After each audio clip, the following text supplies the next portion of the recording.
Hey everybody, welcome to my show, Enlifement. For those of you that don't know me, my name is Doc Honeycutt. I'm a certified doctor here in Charlotte, licensed, board certified. And I have a really awesome guest today on this Winning Wednesday. You know, like I said, I try to set everybody up for healthy success. But, you know, I just wanted to put this out here too. Yes, I'm trying to give you information, but by all means, please do your own research as well, okay? Because sometimes, you know, just because I have someone on my show does not mean that I agree with everything that they say. So I want you to do your own research. Just like I always tell you to always take control of your health, do your own research when you want to make, you know, when there's something that you want to, you're thinking about doing. But, so now that I got that out, I have on my show tonight Miss Dr. Adams, and she's going to teach us how to be our best self. Isn't that a good show, you guys? So you don't want to miss it, okay? So, how you doing tonight? I'm well, thank you. And thank you for having me. Thank you for joining my show, Enlifement. So, Dr. Adams, tell me just a little bit about who you are, our viewers. Let them know who you are and what you do. Sure, absolutely. So again, my name is Dr. Chasity Adams. I'm a licensed psychologist in private practice in Charlotte, North Carolina. I work with adults, and the majority of my clients are dealing with mild to moderate depression and anxiety, life stress, adjustment disorders, transitional issues. So, when your patients come into your office for an initial visit, you know, just tell us a little bit about, you know, what goes on. Sure. So I actually work with clients. Because most of my people are pretty healthy and high functioning, patients I reserve for the hospital. I've worked in a hospital setting. So my clients, they come see me, and the intake is the very first time that we meet. It usually lasts anywhere from 45 to 55 minutes, and it's informational. I want my client to get a feel of me, how I function, how I operate, and see if they feel that we will be a good fit. And I also want to assess and see if I feel like I can assist them with whatever that's going on. So I often tell them early on that is the purpose of the intake, so that we can both get a good feel for each other and see if we are a good fit. Because in a therapeutic relationship, if we're not a good fit, unfortunately, that can affect the therapy. So we really want to make sure that we are a good match and we can work well together. So tell us some of the things that you look for this perfect fit.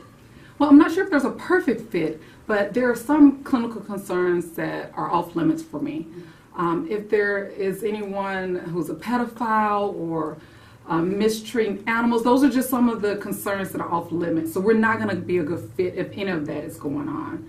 If a client is high risk with suicidal, every other day they're threatening suicide, unfortunately, that's not going to be a good fit for me, because I have to have balance. Yes. And work-life balance for me is I'm not getting a phone call every night at 9 o'clock with someone threatening to harm themselves. Now, you know, I know that you say you do this initial consultation, but what if these people are not honest and they are everything that you don't want to get? Very good question. At that point, I have to reassess. I'm really authentic and genuine with my clients. If their concerns are beyond my competence, I'm going to be honest with them, let them know, and make a referral. So, at what point, if there is a client that you've decided to take on, at what point do you, if you can't, you know, if you seem like you're not helping them, at what point do you make a referral for them to get help? I'm very collaborative with my clients. So we talk about it. Every couple sessions, we just reassess. What are we doing? What are our goals? Let's just check in and see if we're doing what we're supposed to be doing right here. So again, it's collaborative. I'm not going to say, hey, this is not working for you. I'm going to ask, is this working for you? Is there anything that we can do or I can do to tweak it? And then we will go from there. So what kind of questions is on the intake form? I often like to ask about their history. That is very important. I want to know about their family of origin, their family constellation, where they were in their sibship, and of course, most important, are their presenting concerns. What brings you here today? So I often open up with what brings you here today. And we are very open-ended. We start out open-ended. I have specific questions that I ask about family of origin, functioning, and things of that nature. But most people, when they come see me, they have a problem. They really want to go ahead and get into it. Okay. So I let them know I want this to be organic. And I'm going to let us kind of move around. However, at some point, I'm going to ask some very specific questions. But I really want people to be heard, and it's one of my jobs to make sure I'm hearing them, as well as asking specific questions. So at what point do you decide whether they need medications? Well, I actually don't decide on medications. Okay. As a licensed psychologist, medication is not in my realm of competence. However, if there are some clinical concerns that clearly may need a medication evaluation, well, yeah, okay, I will encourage them to talk to either a psychiatrist or their primary care. And something that would highlight that would be severe anxiety or depression. So I'm looking for the severity. You're having a hard time getting out of bed. You can't go places that are important to you. You're no longer able to function with your family or friends. Those are things that start to highlight severity, and you may need higher level of care. So you said something about your either psychiatrist or your own medical. See, I just feel like that's somebody that needs to be certified in that area, because you're opening up a whole new can of whatever. So I always tell people, if I know somebody have mental issues, I always tell them you need to see somebody that specializes in that field. Absolutely. Because everybody don't specialize in mental health. Correct. So I just wanted do you actually tell them to go see their medical I encourage. I absolutely encourage. I would be doing a disservice if I didn't. No, I mean as far as a medical practitioner, I wouldn't think that they could diagnose the same as a psychiatrist. Yes. Right. The difference between me encouraging them to see their primary care versus psychiatrist. If it seems to be straightforward depression, anxiety, it's easier to get in with their primary care. Oftentimes it's harder to get in with a psychiatrist, and the psychiatrists are often reserved for more complicated bipolar disorder, psychotic features, schizophrenia. Many primary care physicians have been trained to deal with mild to moderate depression and anxiety. Okay. Anything beyond that is typically, not always, there's always an anomaly, but typically if it goes beyond mild to moderate depression and anxiety, that's when we typically refer to a psychiatrist. Of course, you can refer to a psychiatrist with mild to moderate depression and anxiety, but oftentimes it's easier for them to go to their primary care, cost effective. With certain clients, you have to think of cost effectiveness. It would be nice if everyone could afford a psychiatrist. Many psychiatrists don't accept insurance, and you have to pay out of pocket. And it's unfortunate that we have to think in those terms, but being practical and realistic, everyone can't juggle that. I didn't know that there were so many different mental health issues until I wrote a book about it. And I think I wrote about probably 15 of them, and they all share some of the same characteristics. And I'm like, how does one that doesn't specialize in that field say, well, okay, they're having these symptoms and these symptoms, but they're also having this symptom as well. So, to make the best treatment for them. So that question is definitely better directed at the primary care who does prescribe the medication. However, with depression and anxiety, there's so much overlap. And as a psychologist, we use the Diagnostic and Statistical Manual. We're on the 5th edition. It's this big book that we use to diagnose. And most primary cares often have access to that. But depression and anxiety often overlap, and there's a lot of comorbidity. So if you just prescribe a medicine for depression, it often helps with anxiety as well. But again, that is not my realm. Right. That is not my area of competence. So I'm not going to go into too much detail into how they do that. Right. I don't deal with that. at all. I do not deal with my disclaimer. I do not deal with medication. Look, and we know you stay in your lane. I stay in my lane. I practice what I preach. I encourage other people to stay in their lane. I too stay in mine. So, what made you get into this great field of psychology? That's a great question. I've been interested in the study of why people behave for quite a while. I would say it began in childhood. I was raised in an environment with addiction. My father was an addict. And I just could not understand some of the choices that he made in life. And as a young child, I was very baffled. I was raised as the only child.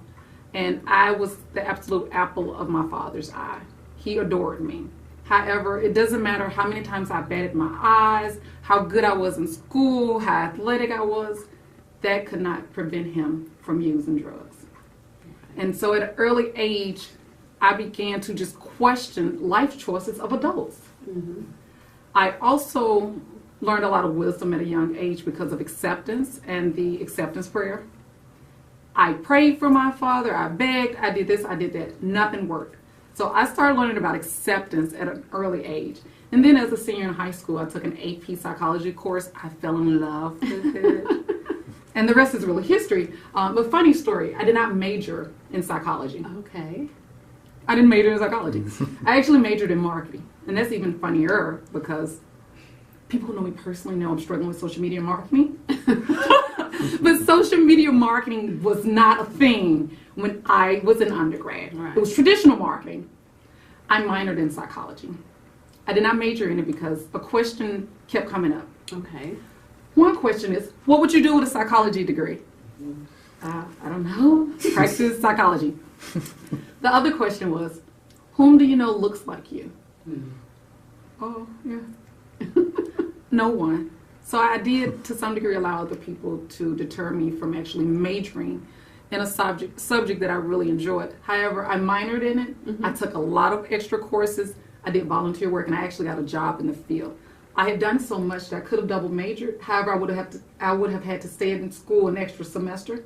I was done, so I didn't want to stay in school extra semester to double major. Okay. But I did minor in it, and I had done so much, I was able to apply to doctorate schools, and I went straight from undergrad into a doctorate, and the rest is really history. A lot of hard work for those that don't know. It was a lot of hard work. Yes. I mean, it's like you almost have to give up your life, you know. I did. I did too. I did. You know, and I remember when I finally finished, it was like my brain was so froze. You know, I just didn't even know what to do with myself because I had been in school for so long, and I'm like, I don't have to study today, you know? What do you do when you don't have to study? We work now. That is true. That is true. That is very correct. I wasn't privileged, so there was not a trust fund for me to dig into. I worked while I was in school. I worked really hard. I worked, I did practicums, I did internships. It was a lot. So let's talk about, well, we're coming up on our halftime. Let's talk just briefly about this thesis. Did you have to do a thesis? I had a dissertation. Okay. And, oh my goodness, that was so long ago. But my dissertation was on job stress and relaxation. And it took a lot out of me. A lot. I actually came to Charlotte to complete my internship, and I also completed my dissertation here. So my dissertation chair was in Chicago, which is where I attended graduate school. So I couldn't just knock on someone's door. I had to harass, call, email. Hey, I know a deadline is coming up. It was quite stressful, but at the end of the day, I got it done. So regardless of how stressful it was, regardless of whatever that journey held, I'm grateful for my struggle. Yes. I got it done. You got it done. Well, we're going to take a quick break. I think we've got just a little bit more time, but we're going to take a quick break. And when we come back, are you going to help us to find our best self? I would love to, as I talk about the book. Yes. We're going to talk about the book and help us to find our best self. Awesome. Okay, so we will be back. You all go get your Kool-Aid, go get your water, and your fruit. Not your potato chips. And we'll be back in a moment. And we are back from break. And before we went to our break, I promised you that we were going to come back with some. Let me see. We done got the meat. We got the salad. I guess I'll give you a little bit of bread now. Dr. Adams is going to teach us how to be our best self. And I think that everybody needs to listen to this, because sometimes we just get caught up in not owning up to who we really are, and we lose ourselves. So she's going to get all of us back on point, and I cannot wait to hear this. Awesome. So I'm going to open up by talking about the book that I've read. Reclaiming the Self, The 4 Disciplines of Mindful Acceptance, My Best Self. The book is coming out in March. Please follow me at Dr. Chasity Adams on all the hooks: Facebook, Instagram, Twitter, YouTube, at drchastityadams.com. So, my best self. What I'm talking about is, so often we are looking for ourself. Where's my true self? Where's my authentic self? And we're doing a lot of searching. So I encourage people to stop searching and start doing your best every day. Make doing your best a habit. When you end your day and you've done your very best, guess what? You're not going to have any regrets. Right. There are no regrets when you've done your best. And when you've done your best, guess what? You're being your best self. No one can judge your best self. It's not that deep. It's real simple. Do your best. Do your best. And everything that you do, always do your best. And at the end of the day, you're going to sleep well, because as you look over your day, I did my best. From moment to moment, your best is going to change. But if you know that you've done what you could do, you've done your best. That's your best self. This is not about being perfect. Your best self is not your perfect self. That doesn't exist. You will be searching, running, wanting, desiring. Again, set your intentions on what it is you would like your life to be about. Start working toward it, and then you're being your best self. I had a client recently talking about, if she is writing, she doesn't have to make money. She just loves writing. If she's being creative and writing, guess what? She is being her best self. No one can judge. This is a personal thing. This is internal. This helps you feel good inside. Everybody wants to feel good. Everybody's searching to be happy and to feel happy. By this, you take control of your happiness. I said, this is what I want my day to be about. I do it. Guess what? I was my best self today. Kudos. I'm not looking for you to tell me good job. Right. I'm going to say to myself, good job. I did what I set out to do today. I'm living as my best self. So how do you help people that need that validation from others, because everybody don't have what we have, So how do you step in and be like, be your best self, and start with these steps? Absolutely. So I actually encourage people to start small. So start setting intentions. Be intentional about doing certain things throughout the day. Oftentimes I hear people talk about, I want to increase my self-esteem. I want to be more confident before I can do X, Y, and Z. So that means you're waiting on something elusive such as self-esteem and confidence. I encourage people to start doing. The more you do, the better you'll feel. So that confidence and esteem will come after the doing. Oftentimes people think that once I get this confidence and self-esteem to a certain point, that's when I'm going to start living my life. That's when I'm going to be my best self. No, you can be your best self right now today by setting small goals for yourself and then meeting them. Setting commitments and doing them. You're being your best self. You're taking small steps towards your journey. And you are being your best self along the way. You don't have to wait to be your best self in 2018. We're here now. Are you your best self yet? Yeah. Let's start right now. So what was your drive for being your best self? My drive probably was looking at other people's lack of drive. It was quite vicarious. I think I've lived vicarious through some other people's lives. Just growing up, I saw two different worlds. I saw my father's world, which had a lot of addiction, not much education, and poverty. And my mother's world was education and doing things just a little different. So it was a privilege actually to be able to see two worlds and choose which world I wanted to be in. I saw a particular world that it just didn't sit well with me. And that was part of my drive. I knew to some degree what I wanted my life to be about and what I didn't want my life to be about. And that was from the struggle. So often we don't want people to experience any struggle. The struggle isn't a bad thing. The struggle can have a purpose. If you've been through a lot of pain, transform that pain into purpose. So I've had somewhat of a struggle growing up with poverty and things of that nature. I wouldn't change it. that poverty made me humble in who I am today. I wouldn't give up my struggle. Wow. So let's talk a little bit about the chapters in your book. Sure. There are some fun chapters in the book. The first chapter really, there are two parts. Part one focuses on the self. Part one wants you to look within and not blame other people for where you are in life. I encourage you to refuse to blame anyone, anything, your past, for how you're feeling, how you're doing, or your circumstance. That's where we open up. Yeah. Emotional self-care is very important. Emotional self-care is different from self-care in a traditional sense. The traditional sense, people talk about grooming, getting your hair done or your nails done. People say, yeah, I'm taking care of myself, and they look real good on the outside. But on the inside, A mess. a hot mess. And so I encourage them to clean up that mess. Emotional self-care includes doing things for yourself, such as saying no to overcommitment. These are really small, simple things, but saying no to overcommitment. Protecting your personal boundaries. Being aware of your personal boundaries and actually protecting them. Speaking up for what it is you want in life. Telling a person what you want. Regarding relationships, this comes up time and time again. I shouldn't have to tell a person something. They should know. We've been together 10 years. Why should I still have to say that? Because you do. I don't have the answer to why you...